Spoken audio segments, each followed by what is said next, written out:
গল্পের দেশে তোমাকে আবারও স্বাগত। আজকে পাঠ করব বিশ্বকবি রবীন্দ্রনাথ ঠাকুরের লেখা ছোট গল্প অবলম্বনে বিচারক। গল্প পাঠে আমি দীপালি।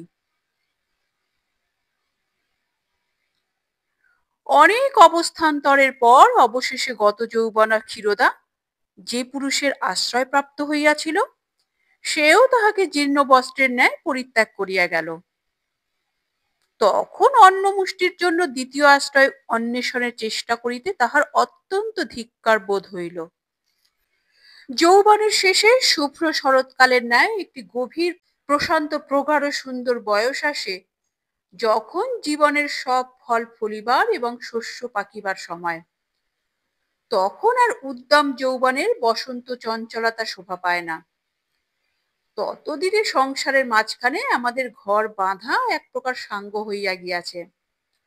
অনেক ভালো মন্দ, অনেক সুখ দুঃখ জীবনের মধ্যে পরিপাক প্রাপ্ত হইয়া অন্তরের মানুষটিকে পরিণত করিয়া তুলিয়াছে। আমাদের আয়ত্তের অতীত কুহকিনী দুরাশায় কল্পনালোক হইতে সমস্ত উদ্ভ্রান্ত বাসনাকে প্রত্যাহরণ করিয়া আপন ক্ষুদ্র ক্ষমতার গৃহপ্রাচীর মধ্যে প্রতিষ্ঠিত করিয়াছে। তখন নূতন প্রণয়ের মুগ্ধ দৃষ্টি আর আকর্ষণ করা যায় না, কিন্তু পুরাতন লোকের কাছে মানুষ আরো প্রিয়তম হইয়া ওঠে। তখন যৌবন লাবণ্য অল্পে অল্পে বিশীর্ণ হইয়া আসিতে থাকে, কিন্তু জরাবিহীন অন্তর প্রকৃতি বহুকালের সহবাস ক্রমে মুখে চোখে যেন স্ফুটতর রূপে অঙ্কিত হইয়া যায়। হাসিটি, দৃষ্টিপাতটি, কণ্ঠস্বরটি ভিতরকার মানুষটির দ্বারা ওতপ্রোত হইয়া ওঠে।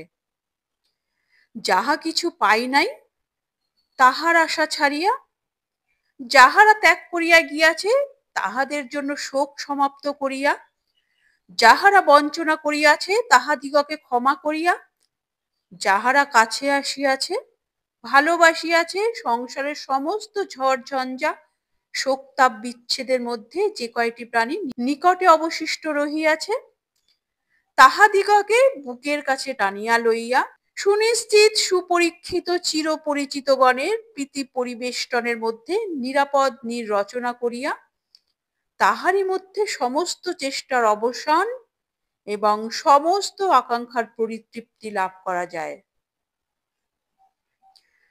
যৌবনের সেই স্নিগ্ধ সায়াহ্নে, জীবনের সেই শান্তি পর্বেও যাহাকে নূতন সঞ্চয়, নূতন পরিচয়, নূতন বন্ধনের বৃথা আশ্বাসে, নূতন চেষ্টায় নূতন ধাতিব হইতে হয়, তখনও যাহার বিশ্রামের জন্য শয্যা রচিত হয় নাই, যাহার গৃহ প্রত্যাবর্তনের জন্য সন্ধ্যাদীপ প্রজ্বলিত হয় নাই, সংসারে তাহার মতো শোচনীয় আর কেহ নাই। ক্ষীরোদা তাহার যৌবনের প্রান্তসীমায় যেদিন প্রাতঃকালে জাগিয়া উঠিয়া দেখিল তাহার প্রণয়ী পূর্বরাত্রে তাহার সমস্ত অলঙ্কার ও অর্থ অপহরণ করিয়া পলায়ন করিয়াছে, বাড়ি ভাড়া দিবে এমন সঞ্চয় নাই, 3 বৎসরের শিশুপুত্রটিকে দুধ আনিয়া খাওয়াইবে এমন সঙ্গতি নাই, যখন সে ভাবিয়া দেখিল তাহার জীবনের 38 বৎসরে সে একটি লোককেও আপন করিতে পারে নাই, একটি ঘরের প্রান্তেও জীবার এবং মরিবার অধিকার প্রাপ্ত হয় নাই, যখন তাহার মনে পড়িল আবার আজ অশ্রুজল মুছিয়া 2 চক্ষে অঞ্জন পড়িতে হইবে, অধরে ও কপলেও অলক্ত রাগ চিত্রিত করিতে হইবে, জীর্ণ যৌবনকে বিচিত্র ছলনায় আচ্ছন্ন করিয়া হাস্য মুখে অসীম ধৈর্য সহকারে নূতন হৃদয়ের হরণের জন্য নূতন মায়াপাশ বিস্তার করিতে হইবে, তখন সে ঘরের দ্বার রুদ্ধ করিয়া ভূমিতে লুটাইয়া বারংবার কঠিন মেঝের উপর মাথা খুঁড়িতে লাগিল। সমস্ত দিন অনাহারে মুমূর্ষের মতো পড়িয়া রহিল। সন্ধ্যা হইয়া আসিল, দীপহীন গৃহকোণে অন্ধকার ঘনীভূত হইতে লাগিল। দৈবক্রমে একজন পুরাতন প্রণয়ী আসিয়া ক্ষীরো ক্ষীরো শব্দে দ্বারে করাঘাত করিতে লাগিল। ক্ষীরোদা অকস্মাৎ দ্বার খুলিয়া ঝাঁটা হস্তে বাঘিনীর মতো গর্জন করিয়া ছুটিয়া আসিল। রক্তপিপাসু যুবকটি অনতি বিলম্বে পলায়নের পথ অবলম্বন করিল। ছেলেটা ক্ষুধার জ্বালায় কাঁদিয়া কাঁদিয়া খাটের নিচে ঘুমাইয়া পড়িয়াছে। সে গোলমালে জাগিয়া উঠিয়া অন্ধকারের মধ্য হইতে ভগ্নাতর কণ্ঠে মা মা করিয়া কাঁদিতে লাগিল। তখন ক্ষীরোদা সেই রোরুদ্যমান শিশুকে প্রাণপণে বক্ষে চাপিয়া ধরিয়া বিদ্যুৎ গতিতে ছুটিয়া নিকটবর্তী কূপের মধ্যে ঝাঁপাইয়া পড়িল। শব্দ শুনিয়া আলো হস্তে প্রতিবেশীগণ কূপের নিকট আসিয়া উপস্থিত হইল। ক্ষীরোদা এবং শিশুকে তুলিতে বিলম্ব হইল না। ক্ষীরোদা তখন অচেতন এবং শিশুটি মরিয়া গেছে। হাসপাতালে গিয়া ক্ষীরোদা আরোগ্য লাভ করিল। হত্যাপরাধে ম্যাজিস্ট্রেট তাহাকে সেশনে চালান করিয়া দিলেন। জজ মোহিত মোহন দত্ত স্ট্যাটুটারি সিভিলিয়ান। তাহার কঠিন বিচারে ক্ষীরোদার ফাঁসির হুকুম হইল। হতভাগিনীর অবস্থা বিবেচনা করিয়া উকিলগণ তাহাকে বাঁচাইবার জন্য বিস্তর চেষ্টা করিলেন, কিন্তু কিছুতেই কৃতকার্য হইলেন না। জজ তাহাকে তিলমাত্র দয়ার প্রার্থী বলিয়া মনে করিতে পারিলেন না। না পারিবার কারণ আছে। একদিকে তিনি হিন্দু মহিলাগণকে দেবী আখ্যা দিয়া থাকেন, অপরদিকে স্ত্রী জাতির প্রতি তাহার আন্তরিক অবিশ্বাস। তাহার মত এই যে রমণীগণ কুলবন্ধন ছেদন করিবার জন্য উন্মুখ হইয়া আছে। শাসন তিলমাত্র শিথিল হইলেই সমাজ পিঞ্জরে একটি কুলনারীও অবশিষ্ট থাকিবে না। তাহার এরূপ বিশ্বাসেরও কারণ আছে। সে কারণ জানিতে গেলে মোহিতের যৌবন ইতিহাসের কিয়দংশ আলোচনা করিতে হয়। মোহিত যখন কলেজে সেকেন্ড ইয়ারে পড়িতেন, তখন আকারে এবং আচারে এখনকার হইতে সম্পূর্ণ স্বতন্ত্র প্রকারের মানুষ ছিলেন। এখন মোহিতের সম্মুখে টাক, পশ্চাতে টিকি, মুন্ডিত মুখে প্রতিদিন প্রাতকাল খরখুরো ধারে গুম্ফশ্মশ্রুর অঙ্কুর উচ্ছেদ হইয়া থাকে। কিন্তু তখন তিনি সোনার চশমায়, গোঁফ দাড়িতে এবং সাহেবী ধরনের কেশবিন্যাসে ঊনবিংশ শতাব্দীর নূতন সংস্করণ কার্তিকাটির মতো ছিলেন। বেশভূষায় বিশেষ মনোযোগ ছিল, মদ্য মাংসে অরুচি ছিল না এবং আনুষঙ্গিক আরো দুটো একটা উপসর্গ ছিল। অদূরে এক ঘর গৃহস্থ বাস করিত। তাহাদের হেমশশী বলিয়া এক বিধবা কন্যা ছিল। তাহার বয়স অধিক হইবে না, 14 হইতে 15 পড়িবে। সমুদ্র হইতে বনরাজি নীলা তটভূমি যেমন রমণীয় স্বপ্নবৎ চিত্রবৎ মনে হয়, এমন তীরের উপর উঠিয়া হয় না। বৈধব্যের বেষ্টন অন্তরালে হেমশশী সংসার হইতে যেটুকু দূরে পড়িয়াছিল, সেই দূরত্বের বিচ্ছেদ বশত সংসারটা তাহার কাছে পরপারবর্তী পররহস্যময় প্রমোদ ভবনের মতো ঠেকিত। সে জানিত না এই জগৎ যন্ত্রণার কলকারখানা অত্যন্ত জটিল এবং লৌহ কঠিন। সুখে দুঃখে, সম্পদে বিপদে, সংশয়ে সংকটে ও নৈরাশ্যে পরিতাপে বিমিশ্রিত। তাহার মনে হইত সংসার যাত্রা কলনাদিনী নির্ঝরিণীর স্বচ্ছ জলপ্রবাহের মতো সহজ। সম্মুখবর্তী সুন্দর পৃথিবীর সকল পথগুলি প্রশস্ত ও সরল। সুখ কেবল তাহার বাতায়নের বাহিরে এবং তৃপ্তিহীন আকাঙ্ক্ষা কেবল তাহার বক্ষ পঞ্জরবর্তী স্পন্দিত পরিতপ্ত কোমল হৃদয়টুকুর অভ্যন্তরে। বিশেষত তখন তাহার অন্তরাকাশের দূর দিগন্ত হইতে একটা যৌবন সমীরণ উচ্ছ্বসিত হইয়া বিশ্ব সংসারকে বিচিত্র বাসন্তের স্মৃতি বিভূষিত করিয়া দিয়াছিল। সমস্ত নীলাম্বর তাহার হৃদয় হিল্ললে পূর্ণ হইয়া গিয়াছিল। পৃথিবী যেন তাহারই সুগন্ধ মর্মকোষের চতুর্দিকে রক্ত পদ্মের কোমল পাপড়িগুলির মতো স্তরে স্তরে বিকশিত হইয়াছিল। ঘরে তাহার বাপ মা এবং দুটি ছোট ভাই ছাড়া আর কেহ ছিল না।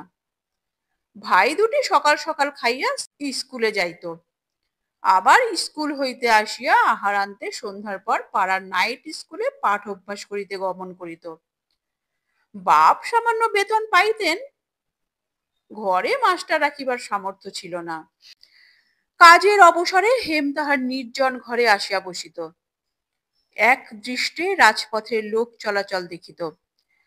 ফেরিওয়ালা করুণ উচ্চস্বরে হাঁকিয়া যাইত, তাহাই শুনিত এবং মনে করিত পথিকেরা সুখী, ভিক্ষুকেরাও স্বাধীন, এবং ফেরিওয়ালারা যে জীবিকার জন্য কঠিন প্রয়াসে প্রবৃত্ত তাহা নহে, উহা যেন এই লোক চলাচলের সুখরঙ্গ ভূমিতে অন্যতম অভিনেতা মাত্র।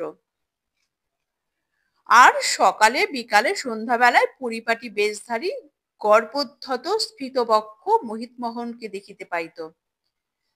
দেখিয়া তাহাকে সর্ব সৌভাগ্য সম্পন্ন পুরুষ শ্রেষ্ঠ মহেন্দ্রর মতো মনে হইত। মনে হইত ওই উন্নত মস্তক সুবেশ সুন্দর যুবকটির সব আছে এবং উহাকে সব দেওয়া যাইতে পারে। বালিকা যেমন পুতুলকে সজীব মানুষ করিয়া খেলা করে, বিধবা তেমনি মোহিতকে মনে মনে সকল প্রকার মহিমায় মণ্ডিত করিয়া তাহাকে দেবতা গড়িয়া খেলা করিত। একদিন সন্ধ্যার সময় দেখিতে পাইত মোহিতের ঘর আলোকে উজ্জ্বল, নর্তকীর নূপুর নিক্কণ এবং বামাকণ্ঠের সঙ্গীত ধ্বনিতে মুখরিত। সেদিন সে ভিত্তিস্থল চঞ্চল ছায়াগুলির উপর চাহিয়া চাহিয়া বিনিদ্র সতৃষ্ণ নেত্রে দীর্ঘরাত্রি জাগিয়া বসিয়া কাটাইত। তাহার ব্যথিত পীড়িত হৃৎপিণ্ড পিঞ্জরের পক্ষীর মতো বঞ্জপক্ষরের উপর দুর্দান্ত আবেগে আঘাত করিতে থাকিত। সে কি তাহার কৃত্রিম দেবতাটিকে বিলাসমত্ততার জন্য মনে মনে ভর্ৎসনা করিত, নিন্দা করিত? তাহা নহে। অগ্নি যেমন পতঙ্গকে নক্ষত্রলোকের প্রলোভন দেখাইয়া আকর্ষণ করে, মোহিতের সেই আলোকিত গীতবাদ্য বিমুগ্ধ প্রমোদ মদিরোচ্ছ্বসিত কক্ষটি হেমশশীকে সেইরূপ স্বর্গ মরীচিকা দেখাইয়া আকর্ষণ করিত। সে গভীর রাত্রে একাকিনী জাগিয়া বসিয়া সেই অদূর বাতায়নের আলোক ছায়া ও সঙ্গীত এবং আপন মনের আকাঙ্ক্ষা ও কল্পনা লইয়া একটি মায়া রাজ্য গড়িয়া তুলিত এবং আপন মানস পুত্তলিকাকে সেই মায়াপুরীর মাঝখানে বসাইয়া বিস্মিত বিমুগ্ধ নেত্রে নিরীক্ষণ করিত এবং আপন জীবন যৌবন সুখ দুঃখ ইহকাল পরকাল সমস্তই বাসনার অঙ্গারে ধূপের মতো পুড়াইয়া সেই নির্জন নিস্তব্ধ মন্দিরে তাহার পূজা করিত। সে জানিত না তাহার সম্মুখবর্তী ওই হর্ম বাতায়নের অভ্যন্তরে ওই তরঙ্গিত প্রমোদ প্রবাহের মধ্যে এক নিরতিশয় ক্লান্তি, গ্লানি, পঙ্কিলতা, বিভৎস ক্ষুধা এবং প্রাণক্ষয়কর দাহ আছে। ওই বিতনিদ্র নিশাচর আলোকের মধ্যে যে এক হৃদয়হীন নিষ্ঠুরতার কুটিল হাস্য প্রলয় ক্রীড়া করিতে পারে, বিধবা দূর হইতে তাহা দেখিতে পাইত না। হেম আপন নির্জন বাতায়নে বসিয়া তাহার এই মায়া স্বর্গ এবং কল্পিত দেবতাটিকে লইয়া চিরজীবন স্বপ্নাবেশে কাটাইয়া দিতে পারিত, কিন্তু দুর্ভাগ্যক্রমে দেবতা অনুগ্রহ করিলেন এবং স্বর্গ নিকটবর্তী হইতে লাগিল। স্বর্গ যখন একেবারে পৃথিবীকে আসিয়া স্পর্শ করিল, তখন স্বর্গও ভাঙিয়া গেল এবং যে ব্যক্তি এতদিন একলা বসিয়া স্বর্গ গড়িয়াছিল, সেও ভাঙিয়া ধূলিসাৎ হইল। এই বাতায়নবাসিনী মুগ্ধ বালিকাটির প্রতি কখন মোহিতের লালায়িত দৃষ্টি পড়িল, কখন তাহাকে বিনোদচন্দ্র নামক মিথ্যা স্বাক্ষরে বারংবার পত্র লিখিয়া অবশেষে একখানি সশঙ্ক উৎকণ্ঠিত অশুদ্ধ বানান উচ্ছ্বসিত হৃদয়াবেগে পূর্ণ উত্তর পাইল এবং তাহার পর কিছুদিন ঘাত প্রতিঘাতে উল্লাসে সংকোচে সন্দেহে সম্ভ্রমে আশায় আশঙ্কায় কেমন করিয়া ঝড় বহিতে লাগিল, তাহার পরে প্রলয় সুখোন্মত্ততায় সমস্ত জগৎ সংসার বিধবার চারিদিকে কেমন করিয়া ঘুরিতে লাগিল এবং ঘুরিতে ঘুরিতে ঘূর্ণন বেগে সমস্ত জগৎ অমূলক ছায়ার মতো কেমন করিয়া অদৃশ্য হইয়া গেল এবং অবশেষে কখন একদিন অকস্মাৎ সেই ঘূর্ণবান সংসার চক্র হইতে বেগে বিচ্ছিন্ন হইয়া রমণী হইতে অতি দূরে বিক্ষিপ্ত হইয়া পড়িল, সে সকল বিবরণ বিস্তারিত করিয়া বলিবার আবশ্যক দেখি না। একদিন গভীর রাত্রে পিতা মাতা ভ্রাতা এবং গৃহ ছাড়িয়া হেমশশী বিনোদচন্দ্র ছদ্মনামধারী মোহিতের সঙ্গে এক গাড়িতে উঠিয়া বসিল। দেব প্রতিমা যখন তাহার সমস্ত মাটি এবং খড় এবং রাংতার গহনা লইয়া তাহার পার্শ্বে আসিয়া সংলগ্ন হইল, তখন সে লজ্জায় ধিক্কারে মাটিতে মিশিয়া গেল। অবশেষে গাড়ি যখন ছাড়িয়া দিল, তখন সে কাঁদিয়া মোহিতের পায়ে ধরিল, বলিল, ওগো, পায়ে পড়ি, আমাকে আমার বাড়ি রেখে এসো। মোহিত শশব্যস্ত হইয়া তাহার মুখ চাপিয়া ধরিল। গাড়ি দ্রুত বেগে চলিতে লাগিল। জল নিমগ্ন মরণাপন্ন ব্যক্তির যেমন মুহূর্তের মধ্যে জীবনের সমস্ত ঘটনাবলী স্পষ্ট মনে পড়ে, তেমনি সেই দ্বাররুদ্ধ গাড়ির গাঢ় অন্ধকারের মধ্যে হেমশশীর মনে পড়িতে লাগিল, প্রতিদিন আহারের সময় তাহার বাপ তাহাকে সম্মুখে না লইয়া খাইতে বসিতেন না। মনে পড়িল, তাহার সর্বকনিষ্ঠ ভাইটি স্কুল হইতে আসিয়া তাহার দিদির হাতে খাইতে ভালোবাসিত। মনে পড়িল, সকালে সে তাহার মায়ের সহিত পান সাজিতে বসিত এবং বিকালে মা তাহার চুল বাঁধিয়া দিতেন। ঘরের প্রত্যেক ক্ষুদ্র কোণ এবং দিনের প্রত্যেক ক্ষুদ্র কাজটি তাহার মনের সম্মুখে জাজল্যমান হইয়া উঠিতে লাগিল। তখন তাহার নিভৃত জীবন এবং ক্ষুদ্র সংসারটিকেই স্বর্গ বলিয়া মনে হইল। সেই পান সাজা, চুল বাঁধা, পিতার আহারস্থলে পাখা করা, ছুটির দিনের মধ্যাহ্ন নিদ্রার সময় তাহার পাকা চুল তুলিয়া দেওয়া, ভাইদের দৌরাত্ম্য সহ্য করা, এ সমস্তই তাহার কাছে পরম শান্তিপূর্ণ দুর্লভ সুখের মতো বোধ হইতে লাগিল। বুঝিতে পারিল না, এসব থাকিতে সংসারে আর কোন সুখের আবশ্যক আছে। মনে হইতে লাগিল, পৃথিবীতে ঘরে ঘরে সমস্ত কুলকন্যারা এখন গভীর সুযুক্তিতে নিমগ্ন। সেই আপনার ঘরে আপনার শয্যাটির মধ্যে নিস্তব্ধ রাত্রে নিশ্চিন্ত নিদ্রা যে কত সুখের, তাহা ইতিপূর্বে কেন সে বুঝিতে পারে নাই। ঘরের মেয়েরা কাল সকালবেলায় ঘরের মধ্যে জাগিয়া উঠিবে, নিঃসংকোচে নিত্যকর্মের মধ্যে প্রবৃত্ত হইবে।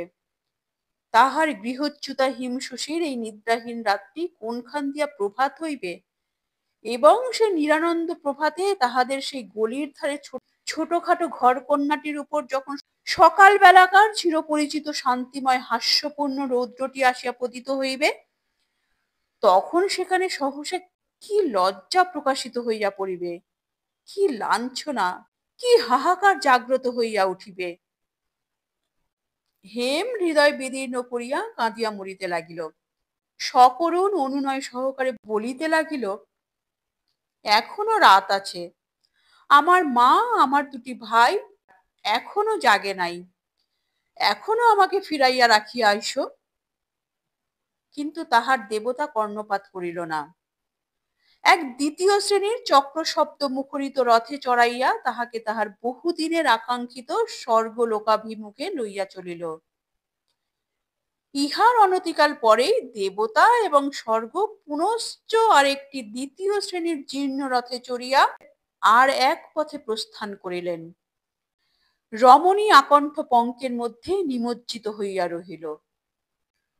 মোহিত মোহনের পূর্ব ইতিহাস হইতে এই একটি মাত্র ঘটনা উল্লেখ করিলাম। রচনা পাছে একঘেয়ে হইয়া ওঠে, এই জন্য অন্যগুলি বলিলাম না।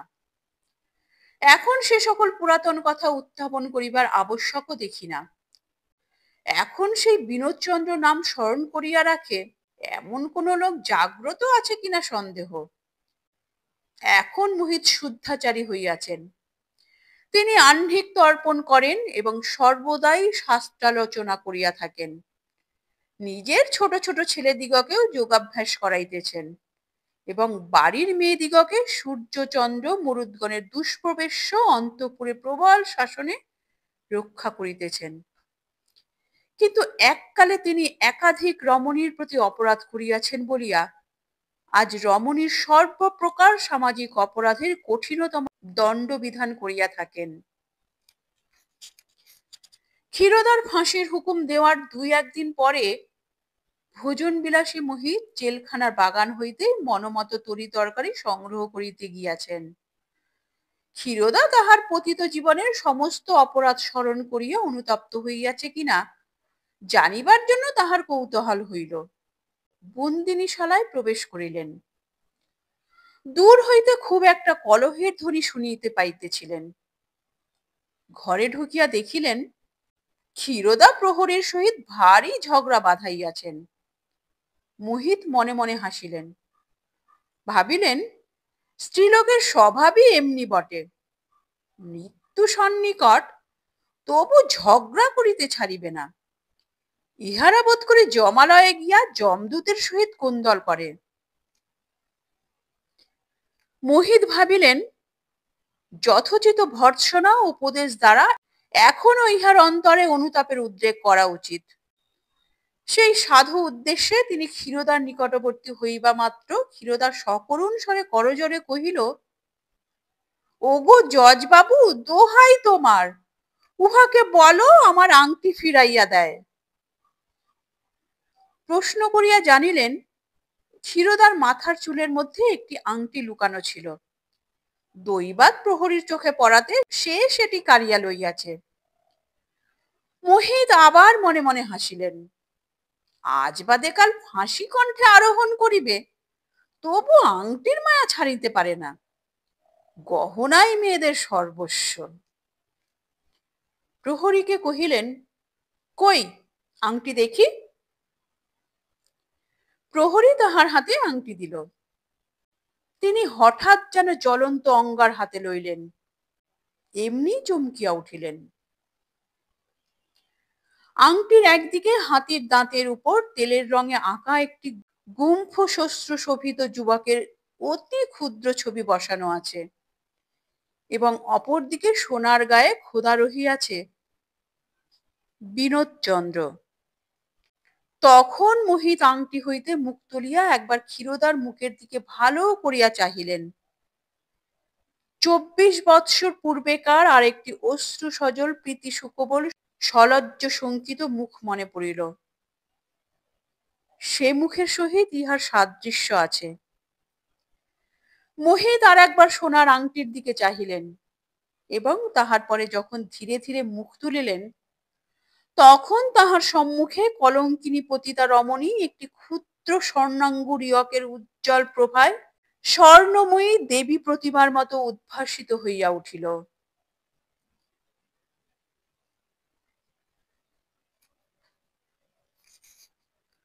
নমস্কার। গল্পের দেশের আজকের এই নিবেদন কেমন লাগলো তা কমেন্ট করে অবশ্যই জানাবে। ভালো লাগলে লাইক করে দিও এবং তোমার প্রিয়জনদের সঙ্গে প্রচুর প্রচুর প্রচুর শেয়ার করো এবং আরো এই ধরনের নিত্য নতুন অডিও স্টোরি শোনার জন্য চ্যানেলটির সঙ্গে জুড়ে থাকো।